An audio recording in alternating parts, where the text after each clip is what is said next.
করে অনেক মন দিয়ে শুনবেন, কারণ আজকে সব স্টোরিগুলোই অনেক অনেক অনেক অনেক স্পেশাল। তো শুরু করছি আজকে আমি একটা ইমেইল দিয়ে, এবং সেই ইমেলটি আশা করছি আপনাদের অনেক আনন্দ দেবে। পড়ছি। হ্যালো রাসেল ভাই, আসসালামু আলাইকুম। আপনি কেমন আছেন সেটা জানতে চাইলাম না, কারণ আপনি সব সময় ভালোর দলে। মহান আল্লাহ পাক আপনাকে যেন সব সময় সুস্থ ও ভালো রাখেন। আমি ভূত এফএমের একজন নিয়মিত শ্রোতা। আমি অনেক বছর ধরে ভূত এফএমের সাথে আছি এবং আগামীতেও ভূত এফএমের সাথে থাকতে চাই। আমি এর আগেও একটা ঘটনা পাঠিয়েছিলাম যেটি সিলেক্ট করা হয়েছিল এবং সেটা পড়ে শোনানো হয়েছিল। এর জন্য ভূত এফএমকে ধন্যবাদ। আমার পক্ষে স্টুডিওতে আসা সম্ভব নয়, তাই ঘটনাটি লিখে পাঠালাম। আমি যে ঘটনাটি পাঠালাম সেটা নাটোরের লালপুর উপজেলাতে ঘটে যাওয়া একটি ঘটনা। একজন বীর মুক্তিযোদ্ধার সন্তানের নির্মম ঘটনা। আমি নাটোর জেলার লালপুর থানার কোন এক গ্রামে বাস করি। বর্তমানে মাস্টার্সে পড়াশোনা করছি। ঘটনাটি লালপুর থানার দুরদুরিয়া ইউনিয়নের বীর মুক্তিযোদ্ধা আজাদ মিয়ার পরিবারের সাথে ঘটে যাওয়া একটি ঘটনা। ঘটনাটি আমি মুক্তিযোদ্ধা আজাদ মিয়ার পরিবারের কাছ থেকে শুনেছি। ওই গ্রামে অনেক প্রচলিত একটি ঘটনা। এবার ঘটনায় আসি। 1985 থেকে 1990 সালের মধ্যে ঘটনা। বীর মুক্তিযোদ্ধা আজাদ মিয়ার ছিল একটি বড় পরিবার, 5 মেয়ে ও 3 ছেলে। মাত্র 6-7 বিঘা জমি ছিল। আজাদ মিয়া একজন দরিদ্র কৃষক। অনেক কষ্ট করে এত বড় সংসারের ভার বহন করতে হতো তাকে। ছেলেদের মধ্যে বড় সন্তান লতিফ, আর ঘটনাটি তাকে নিয়ে। সংসারের অভাব অনটনের কারণে 14-15 বছর বয়স থেকে লতিফ তার পরিবারের সাথে কৃষিকাজ করতেন। লতিফ কৃষিকাজের পাশাপাশি গ্রামের বাজারে কোনো এক দোকানে কাপড় সেলাইয়ের কাজ করতেন। 1 বছরের মধ্যে লতিফ সেলাইয়ের কাজ শেখা সম্পন্ন করে। এরপর লতিফ একটি পুরনো সেলাই মেশিন ক্রয় করে। তার নিজের বাড়িতেই গ্রামের মানুষদের কাপড় সেলাই করতেন তিনি। পাশাপাশি কৃষিকাজ তো আছেই, তবে তাদের অভাব অনটনের কোনো শেষ নেই। এত বড় সংসারে তার বাবা ও লতিফ উপার্জনের অর্থ দিয়ে কষ্ট করে তাদের সংসারে চালাতে হয়। লতিফের বাড়ির আশেপাশে ছিল অনেক বড় বড় কয়েকটি আম গাছ, বিশাল 2টা লিচু গাছ, আর বাড়ির চারদিকে বাঁশঝাড়। বিদ্যুৎ বিচ্ছিন্ন একটি গ্রাম। লতিফ এক গ্রীষ্মকালে প্রচণ্ড গরম পড়েছিল, তখন রাতে লিচু গাছের নিচে মাদুর বিছিয়ে ঘুমাচ্ছিল। হঠাৎ লতিফের ঘুম ভেঙে গেল। চোখ খুলতেই দেখল লিচু গাছটি আলোতে ছেয়ে গেছে। এটা দেখে লতিফ প্রচণ্ড ভয় পায়। ভয় পেয়ে লতিফ বাড়ির ভেতরে চলে যায়। এভাবে কিছুদিন পার হবার পর লতিফ ঘটনাটি ভুলে যায়। লতিফ আবার একদিন রাতে ওই লিচু গাছের নিচে ঘুমোচ্ছিল। তখন দেখল আবারও পুরো গাছটি আগের মতো আলোকিত হয়ে গেছে। এবার লতিফ ভয় না পেয়ে সাহস করে বিষয়টি বোঝার চেষ্টা করল এবং দেখল একটি সাদা কাপড় পরা মেয়ে।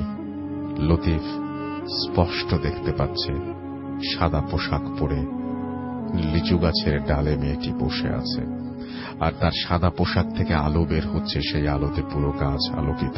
সেই সাদা পোশাকটির নারীটিকে আর কেউ নয়, সেটি হল একটি জিন বা পরী। এবার লতিফকে বলল সে যেন ভয় না পায়, তার কোনো ক্ষতি করবে না, সাধারণত মানুষের মতো করেই সে কথা বলছে, এবং বলল যে তাকে যে দেখেছে এই কথাটা কাউকে না বলতে। তারপরে এইভাবে প্রতিদিন রাতে কখনো লিচু গাছে, কখনো বাগানের নিচে তার সাথে কথা হতো লতিফের। সে কাউকে বলেনি। হঠাৎ সবাই লক্ষ্য করল তাদের সংসারে অভাব দূর হতে লাগলো। সে এবং তার বাবা উপার্জনের অর্থ দিয়ে খুব ভালোভাবে সংসার চালাতে লাগলো। কিছু অর্থ সঞ্চয়ও হতে লাগলো। লতিফের সেলাইয়ের কাজও আগের তুলনায় অনেক বেশি হতে লাগলো। সবকিছুতে বরকত লাভ হচ্ছিল। লতিফ প্রতিদিনের মতো এক রাতে সেই মেয়েটির সাথে কথা বলছিল। হঠাৎ পাশের বাড়ির একজন দেখে ফেলে। তার নাম খলিল বিহারী, আর বিহারী বলতে পাকিস্তানি একটি বংশকে বোঝায়। তিনি একজন কবিরাজ ও কৃষক। তবে কবিরাজ হিসেবে তার অনেক সুনাম ছিল। অনেকেই বলে সে নাকি কালো জাদু করতে পারে। খলিল বিহারী লতিফকে জিজ্ঞাসা করে, এখানে তুই এত রাতে কি করিস? একটু আগে এখানে অনেক আলো দেখলাম, কিসের আলো? লতিফ বলল, কই না তো, আমি তো কোনো আলো দেখিনি। এইভাবে কথা এড়িয়ে সে বাড়িতে চলে গেল। আবারও আগের মতোই গভীর রাতে তার কথা হয়। মানুষের আসার শব্দ পেলেই সেই মেয়েটি অদৃশ্য হয়ে যায়, আলো ছড়ানো বন্ধ হয়ে যায়। এভাবে কিছুদিন চলার পরে হঠাৎ একদিন সেই মেয়েটি লতিফের সাথে দেখা করতে আসা বন্ধ করে দেয়। তারপর থেকে লতিফ অসুস্থ হয়ে পড়ে। আস্তে আস্তে লতিফ রোগা হয়ে যেতে থাকে। তার শরীরে হাড় ছাড়া মাংস ছিল না। তার সবসময় চিৎকার করে সে কান্না করত। বাদুড়ে যেমন করে ডাকে ঠিক সেইভাবে কান্না করত, মাঝে মাঝে বিড়ালের মতো সুরে। লতিফের পরিবার এবার এলাকার অনেক ডাক্তার দেখিয়ে কিছুতেই ভালো করতে পারল না। তার বাবা জমি বিক্রি করে, বড় বড় ডাক্তার দেখিয়ে কোনো ডাক্তার রোগ ধরতে পারে না। অনেকদিন রাজশাহী মেডিকেল কলেজ হাসপাতালেও ভর্তি ছিল লতিফ, কিন্তু কিছুতেই কিছু হয় না। রোগটা কি সেটাও ডাক্তার বলতে পারে না। এভাবে 1 বছর পার হয়ে গেল। পরে একজনের কথা মতো তাকে চাঁপাইনবাবগঞ্জের কোনো এক হুজুরের কাছে নিয়ে যাওয়া হয়। তখন হুজুর বলেন, অনেক দেরি হয়ে গেছে, একে আর বাঁচানো যাবে না, তাকে কালো জাদু করা হয়েছে। হুজুর আরো বলেন, এই কালো জাদুটি করতে ব্যবহার করা হয়েছে একটি জীবিত বিড়ালকে। প্রথমে বিড়ালটি জবাই করা হয়েছে, তারপর বিড়ালের শরীরে কয়েক হাজার সূঁচ লাগানো হয়েছে এবং মন্ত্র পাঠ করা হয়েছে। এই কালো জাদুটি তারপরে তৈরি করা হয়েছে। এরপরে বিড়ালটি নদীর পানিতে ভাসিয়ে দেয়া হয়েছে। হুজুর বলেন, তাকে বাঁচানো যাবে না। বাঁচানো যেতে পারে, তবে একটা শর্ত আছে, ওই মৃত বিড়ালটিকে এখানে নিয়ে আসতে হবে। কিন্তু এই কাজটি কারো পক্ষে সম্ভব নয়, তাই তাকে আমার পক্ষে বাঁচানো সম্ভব নয়। হুজুর আরো বলেন, লতিফের সাথে যে মেয়েটি ছিল তার শরীর বন্ধ করার কারণে এবং বাড়িটাও কালো জাদু দিয়ে বন্ধ করার কারণে জিন পরি বা মেয়েটি লতিফের কাছে আসতে পারে না। হুজুর লতিফের শরীরের বন্ধটা নষ্ট করে দেয় এবং বাড়ি বন্ধ সেটাও নষ্ট করে দেয়। কিন্তু কে এই কালো জাদুটি করেছে সেটা হুজুর বলতে অস্বীকার করেন। এবার লতিফকে বাড়িতে নিয়ে আসা হয়। পরিবারে কান্নার ছায়া নেমে আসে। পুরো গ্রামে লতিফের কথাটি ছড়িয়ে পড়ে। গ্রামের লোকজন দলে দলে দেখতে আসে তাকে। সেই রাতেই মেয়েটি শেষবারের মতো লতিফের সাথে দেখা করতে আসে। লতিফ এবার সব লোকজনকে বাইরে যেতে বলে। তখন মেয়েটি লতিফকে বলে, কালো জাদু দ্বারা পুরো বাড়িটি বন্ধ করে রেখেছে, তাই আমি বাড়িতে বা শরীরে প্রবেশ করতে পারিনি। সে আরো বলে, কালো জাদু করেছে আর সে আর কেউ নয়, খলিল বিহারী, আর তোমাকে বাঁচানোর ক্ষমতা আমার নেই। সবকিছু বলে জিন পরিটি কান্না করতে শুরু করে। তারপর সে রাতে লতিফ এবং তার পরিবারের সকল লোকজনকে এই ঘটনাটি বলে যায়। সেই ঘটনাটি বলার কিছুক্ষণ পরে ভোরের দিকে লতিফ চলে যায় না ফেরার দেশে।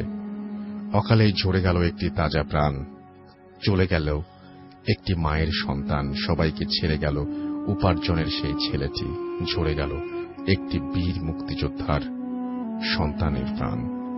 তারপর থেকে এলাকাবাসী খলিল বিহারীর উপরে সব ক্ষোভ প্রকাশ করে, কিন্তু প্রমাণ তো নেই, কালো জাদুর বিচারের কোনো আইন নেই। খলিল বিহারী অস্বীকার করে। বাড়ি ছাড়া কিছু দূরেই দাফন করা হয় লতিফকে। এরপর থেকে প্রতিদিনই লোকজন আসত গভীর রাতে, কবরটি আলোকিত হয়ে থাকতে দেখত এবং কবরের পাশে দেখত কেউ যেন কান্না করছে। সময়ের অনেক ব্যবধানে এখন লতিফের কবর আলোকিত হয় না। এখন আর কেউ কবরে কান্নাও করে না। লতিফকে সবাই আস্তে আস্তে ভুলে গেছে। ভোলেনি শুধু মা বাবা, এখনো উপার্জনের সেই ছোট ছেলেটি কথা মনে হলে কান্না করে বাবা মা। কবিরাজ খলিল বিহারী এখনো বেঁচে আছে। এখন তার বয়স 107 বছরের বেশি। তিনি যে লতিফকে কালো জাদু করেছিলেন, এখন তিনি সেটা স্বীকার করেন। তিনি মনে করেন যে তিনি যেটা করেছেন সেটা ভুল। লতিফ বিহারী এখন 11 বছর ধরে অসুস্থ হয়ে পড়ে আছেন। লতিফের মতো শরীরের গড়ন হয়েছে। খলিল বিহারীর শরীরে হাড় ছাড়া মাংস নেই, বাদুরের মতো কালো হয়ে গেছে, আর কান্না করেও বাদুরের ডাকের মতো। খলিল বিহারী এখন মনে করে হয়তো মৃত্যু তাকে ভুলে গেছে। কালো জাদুর অভিশাপ এখন তার এই করুণ পরিণতি ডেকে নিয়ে এসেছে। বীর মুক্তিযোদ্ধা আজাদ মিয়া গত 4 বছর আগে মারা গেছেন। আজাদ মিয়ার কয়েকজন সন্তান বর্তমানে সরকারি চাকরিতে কর্মরত আছেন। ঘটনাটি গুছিয়ে লিখতে না পারার জন্য সকলের কাছে ক্ষমা প্রার্থী। এই ছিল ঘটনা। ভালো লাগলে পড়ে শোনাবেন। আল্লাহ হাফেজ। আমি ঘটনাটি পড়ে শোনালাম, আশা করছি আপনাদেরও ভালো লেগেছে। এবং আমরা এখন সরাসরি চলে যাব বাবু ভাইয়ের কাছে। আমরা একটা ঘটনা শুনে আসবো তার কাছ থেকে। আশা করছি যে এই ঘটনাটিও আপনাদের আনন্দ দেবে। চলুন শুনে আসি। Hello, Russell bhai. Thank you. And assalamu alaikum everyone. Rasel ভাই, এই কাহিনীটি আমি বলবো হচ্ছে আপনার জার্মানির একটা কাহিনী। জি। সাইফ নামে একজন শেয়ার করেছে আমার কাছে। সে একজন বিদেশির কাছে শুনেছে, যার কাছে শুনেছে তার নাম ছিল লুথান, অ্যান্ড লাস্ট নেমটা আমি আসলে খেয়াল করতে পারছি না, সামথিং ডিফারেন্ট। ওকে, সো লুথানের কাহিনী এটি। লুথান যিনি আর কি, সে তার বয়স হচ্ছে এখন প্রায় 50-60 বছর, মানে 50 থেকে 60 এরকম আর কি, মধ্য বয়সী আর কি একজন মানুষ। তো এটা হচ্ছে তার যখন যৌবন, টিনেজ পার হয়েছে, জাস্ট ওইরকম সময়কার একটা কাহিনী। লুথান যেখানে থাকতো সেটা হচ্ছে জার্মানির এমন একটা অঞ্চল যেটা হচ্ছে আপনার পুরোপুরি লাইক ফরেস্ট এরিয়ার কাছে, মানে জঙ্গল এবং পাহাড় এবং এই ধরনের জিনিস। এবং ওই অঞ্চলে আপনার পুরনো কিছু পরিত্যক্ত ক্যাসেলও ছিল। বিশেষ করে মানে একটা বড় ক্যাসেলের আন্ডারে কিছু ছোট ছোট ক্যাসেল আর কি, এরকম ছোট ছোট মানে ছাউনি, মানে একসময়কার সেনা ছাউনি টাইপের এরকম ছিল আর কি। তো ওই অঞ্চলেও থাকতো এবং ও বেড়ে উঠছিল ওখানেই। সো ওখানে অনেক রকমের কুসংস্কার চালু আছে। ছোটকাল থেকে ও শুনেছে যে বিভিন্ন রকমের, যেমন এই যে আমরা যে এখন শুনি অনেকটা লাইকেন বা ওয়েরউলফ, এই ধরনের জিনিস কিন্তু ওখানে খুব বেশি প্রচলিত। এই ধরনের মিথ, যে ওরা বিশ্বাস করতো ওই গ্রামের লোকরা যে ওয়েরউলফ বলে কিছু আছে, মিথ, যদিও অনেকেই দেখে নেই। বাট আমরা যেমন ছোটকালে রাসেল ভাই কাহিনী শুনি যে মামদভূত, গেছভূত, হ্যাঁ, এই ধরনের জিনিস আমরা শুনি না, যে মাছ নিতে আসছে, হাতের মধ্যে ছেঁকা দিচ্ছে, এরকম। সো থিংস লাইক দ্যাট, ওই জিনিসগুলো ওরা শুনতো লাইকেনের কাহিনী ওই অঞ্চলে, যেরকম এই সেই। যাই হোক, লুথান ছোটকাল থেকে এগুলো শুনে শুনে অভ্যস্ত এবং ও ওই অঞ্চলটা দেখতো, নিজের গ্রাম, নিজের গ্রামের আশপাশের যে টেরিটরি, এইসব জায়গায় ও দেখতে এবং ঘুরতে ঘুরতে চলে যেত, দৌড়াতে দৌড়াতে, যখন কম বয়স বেশ চলে যেত। তো এরকম দেখতে দেখতে ও প্রায় ক্যাসেলগুলোর কাছে যেত, যে ওখানে ঢোকার সাহস পেত না। ওখানকার যে কিউরেটর তাকে জিজ্ঞেস করতো যে এখানে আমি ভিতরে ঢুকলে কি আছে, তো বলতো যে তুমি যাও, ওখানকার মিউজিয়াম আছে, মিউজিয়াম দেখো, কিন্তু বাট আর কিছু করতে পারবে না। তো বাট ও কথা না শুনে ও ওই ক্যাসেলের বিভিন্ন জায়গায় ঢোকার চেষ্টা করতো, কিন্তু খোলা পেত না, কিন্তু ঘুরতো। ও বলতো যে ক্যাসেলের কিছু কিছু জায়গা খুব রহস্যময় ছিল, হ্যাঁ, যেমন স্পেশালি একটা রুম ছিল যেখানে নাকি ঢোকার কোনো উপায় ছিল না, বাট সে বিভিন্ন রকম শব্দ শুনতো ভিতর থেকে।